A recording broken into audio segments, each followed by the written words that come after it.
But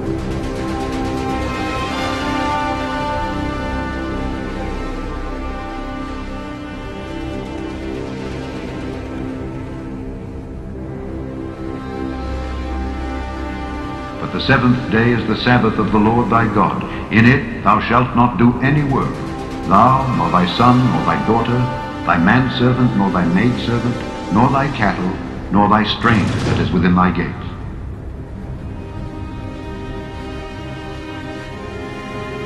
6 days shall work be done, but the seventh day is the Sabbath of rest and holy convocation.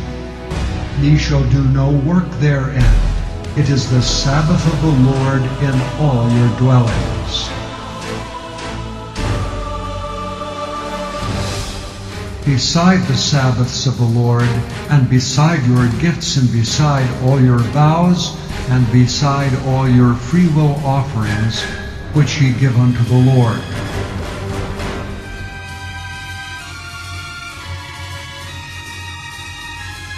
But the seventh day is the Sabbath of the Lord thy God. In it thou shalt not do any work, thou, nor thy son, nor thy daughter, nor thy manservant, nor thy maidservant, nor thine ox, nor thine ass, nor any of thy cattle, nor the stranger that is within thy gates, that thy manservant and thy maidservant may rest as well as thou.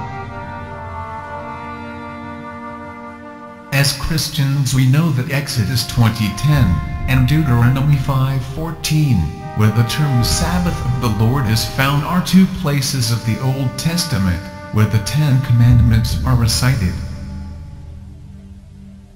The only other places this term appears is in Leviticus 23:3 and Leviticus 23:38, to show the difference between the Sabbaths mentioned in chapter 23 of Leviticus were annual Sabbaths, or feast days as they are called.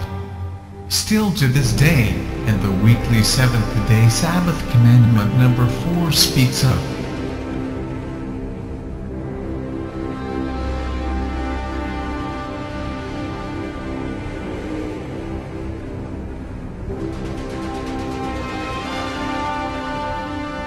Speak unto the children of Israel, and say unto them, concerning the feasts of the Lord, which ye shall proclaim to be holy convocations, even these are my feasts.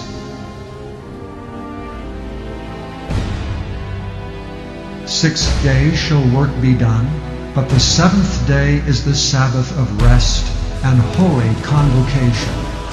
Ye shall do no work therein. It is the Sabbath of the Lord in all your dwellings. Notice how in verse 2 it states the chapter is about to discuss the feast of the Lord, which are to be holy convocations for the people of Israel. Then, to ensure the people do not mix the weekly Sabbath with the annual Sabbath, the Lord reminds them of the weekly seventh-day Sabbath, by stating in verse 3 that 6 days will be work days and the seventh day is the Sabbath of the Lord. That is a direct quote from Exodus 20:10 and Deuteronomy 5:14. Everyone knew their Bible verses back then quite well. Quoting from the law would make it bluntly clear which commandment was being highlighted to them. To further verify this as fact, the very next verse gets back on track regarding the feast days that were to be discussed in that chapter. These are the feasts of the Lord, even holy convocations, which ye shall proclaim in their seasons.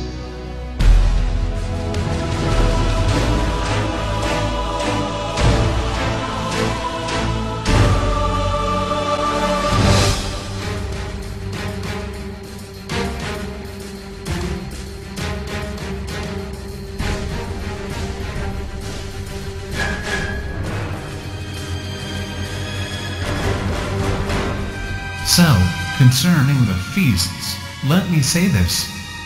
Then, as we see Leviticus doing, the annual feast days were listed from this point forward. But when done listing them, we see the seventh-day Sabbath once again being brought to attention here. twice in the same book no less. Once at the start of the annual feast day instructions, and once when done instructing. Beside the Sabbaths of the Lord, and beside your gifts, and beside all your vows, and beside all your freewill offerings, which ye give unto the Lord. The lunar preachers base their entire doctrine for a lunar Sabbath from Leviticus chapter 23, but 2 verses are always suspiciously missing from their explanations. As we learned earlier, we saw that verse number 3 was a reminder that the following feast day Sabbaths discussed and listed in the chapter were not to take away from the weekly Sabbath that comes after working 6 days each week.